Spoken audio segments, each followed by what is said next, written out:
Sayyidina Ali bin Abi Thalib salah satu doanya, Allahumma ij'alni kama turid wala taj'alni kama urid. Ya Allah, jadikanlah saya hamba seperti yang Engkau inginkan. Jangan jadikan saya hamba seperti yang saya inginkan. Jangan ya Allah. Jangan biarkan saya menjadi seperti yang saya mau. Jadikan saya saja seperti yang Engkau mau. Kau pengennya punya hamba yang kayak gimana? Jadikan saya yang kayak gitu ya Allah. Jangan jadikan saya seperti yang saya mau. Itu doanya Sayyidina Ali bin Abi Thalib. Tapi itu doa yang kalau dipikir-pikir agak cukup berat itu ya. Kita kadang-kadang kan kita maunya kita kaya. Betul nggak? Kita maunya kita dicinta, dipuja. Padahal menurut Allah kadang-kadang kamu miskin lebih baik. Kadang-kadang menurut Allah kamu dibenci orang lebih baik. Kita nggak tahu gitu. Yang mana yang lebih baik buat kita. Karenanya semoga Allah menjadikan kita hambanya yang soleha. Tapi dengan jalan-jalan yang menyenangkan insya Allah. Amin. Ya Rabbal Alamin. Taat ketika diperintah. Ibu-ibu, teman-teman, saudariku sekalian yang saya muliakan. Kalau kamu bilang, tapi kenapa ya Ustazah taat itu berat? Enggak, taat enggak berat. Ini cuman masalah kebiasaan aja. Adik-adik, ibu-ibu, kakak-kakak, saudariku sekalian yang saya muliakan, ini cuman masalah kebiasaan kok. Kalau dihitung-hitung antara sholat 4 rakaat sama keliling pasar 1 jam, beratan mana? Capean mana? Lebih buat keringet yang mana? Lebih melelahkan yang mana? Tapi kok kenapa kita ngerasanya lebih beratan yang kita sholat ya, apalagi tahajud bangun malam. Kenapa begitu? Sekali lagi cuman masalah kebiasaan dan kesenangan.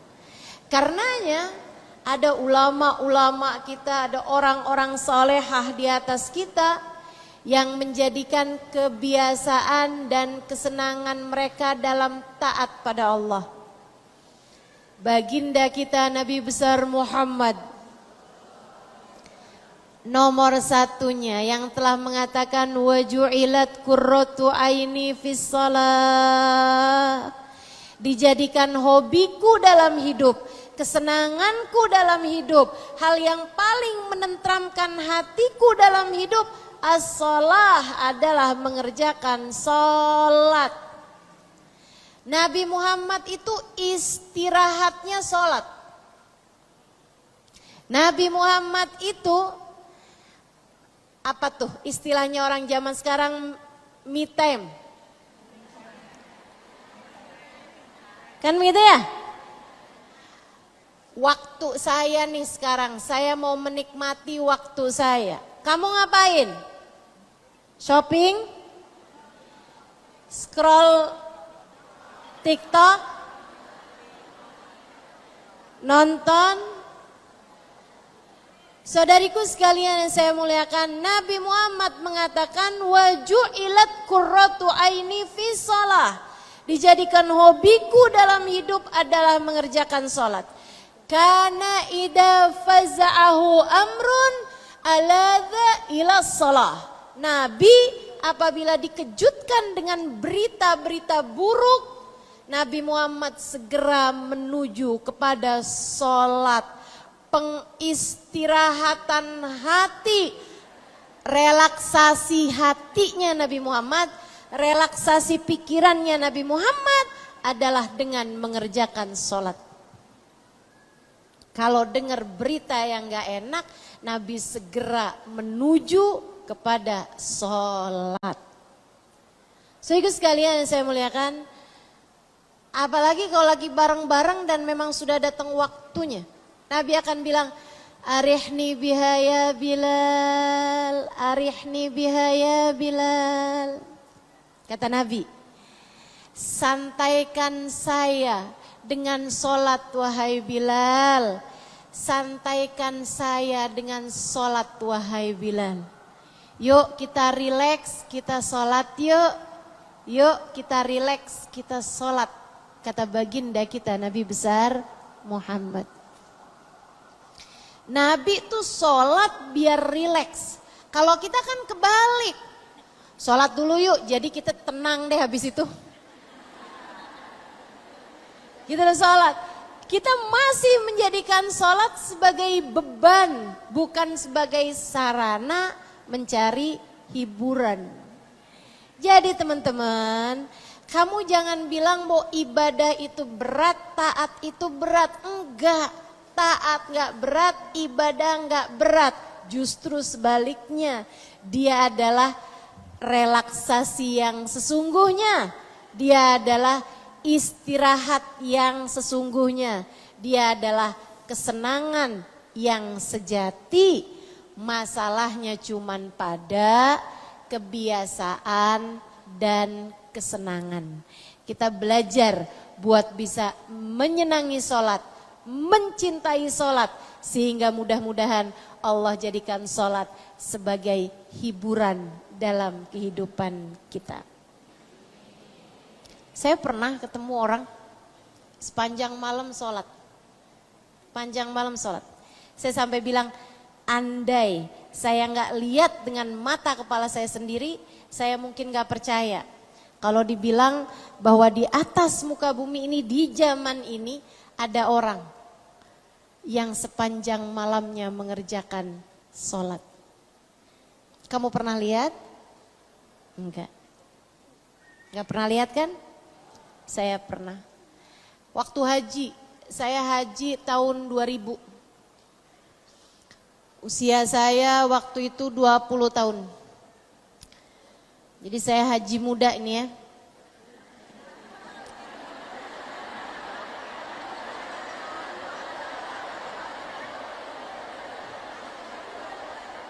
Ya tentu kalah saya. Saya tentu kalah sama yang haji 2 bulan.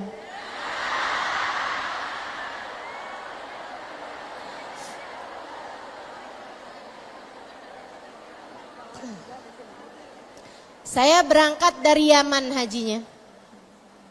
Ketika saya jadi santri dari guru saya Sayyidil Habib Umar bin Hafiz.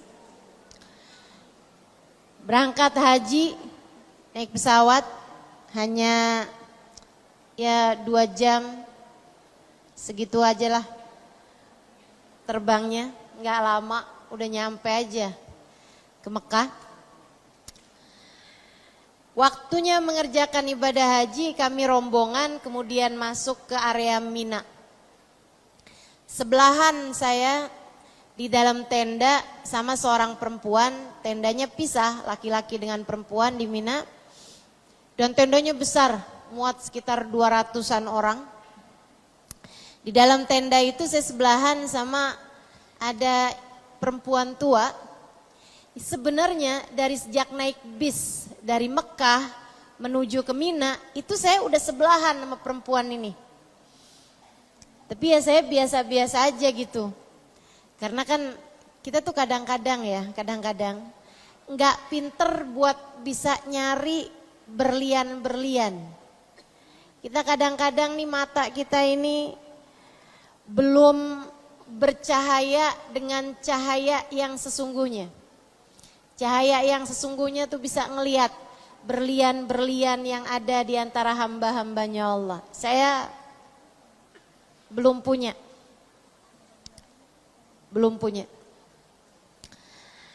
Saya sebelahan sama beliau. Sampai dengan kita di Mina, tetanggaan juga, sebelahan persis.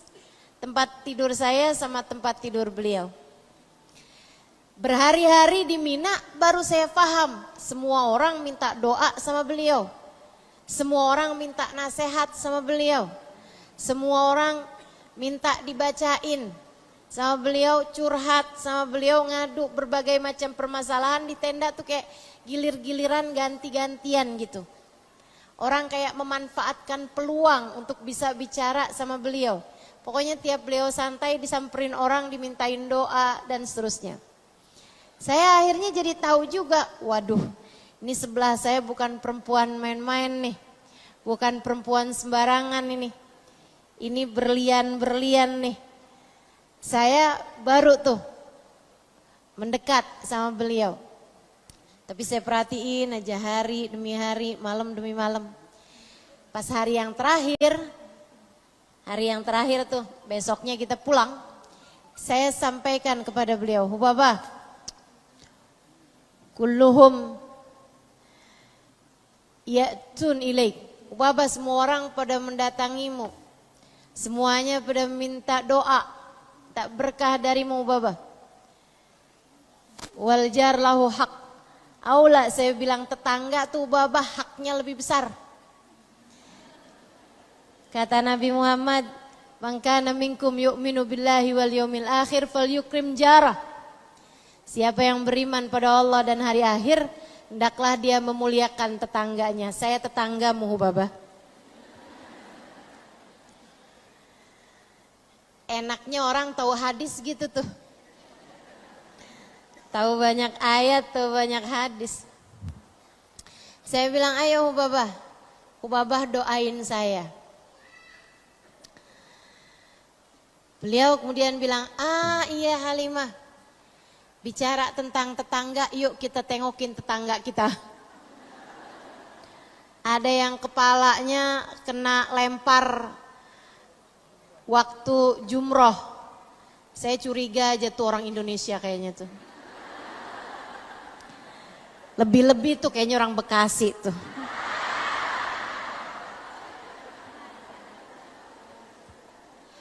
Yang waktu sebelum haji suka dibilangin sama ustadznya, lempar jumroh, lempar setan.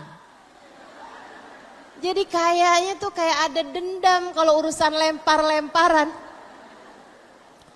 Ngambil batu disuruhnya yang segede kerikil tuh ya, ngambil yang rada gedean. Biar tahu rasa nih setan. Dia lempar sepenuh kekuatan, taunya kena kepala orang. Dia bilang, yuk Halimah kita tengokin. Saya akhirnya mau gak mau saya tengokin.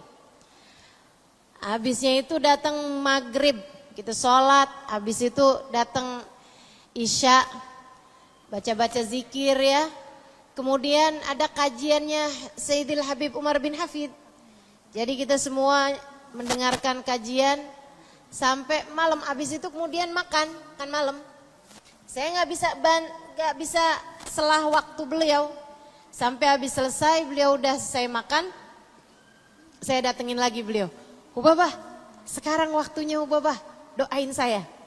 Besok hari udah terakhir. Halimah, saya udah kepengen batal nih, udah makan gini nih. Nih Bu, ulama ibu-ibu sekalian, orang soleha. Mereka nggak akan batalin wudhu kecuali memang bersegera wudhu kembali. Gak ada ceritanya mereka duduk berdiam diri nggak punya wudhu tuh nggak ada ceritanya. Selalu punya wudhu. Hamba-hamba tercinta di sisi Allah, jagain wudhu mereka. Mereka baru akan batalin wudhunya, yaitu di tempat yang memang mereka akan segera wudhu kembali. Saya bilang ya khair Hubabah.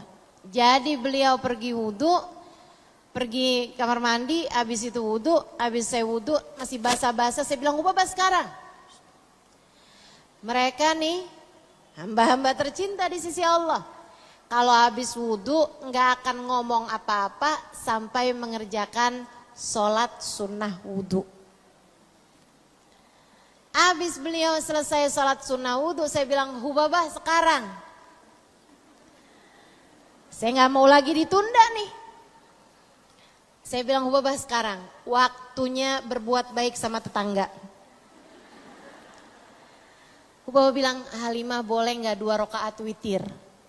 Ya masa saya bilang nggak boleh? Oke deh. Itu sholat dari berdiri baca Fatihah. Saya nggak tahu yang dibaca surat apa. Yang pasti bukan surat tanah.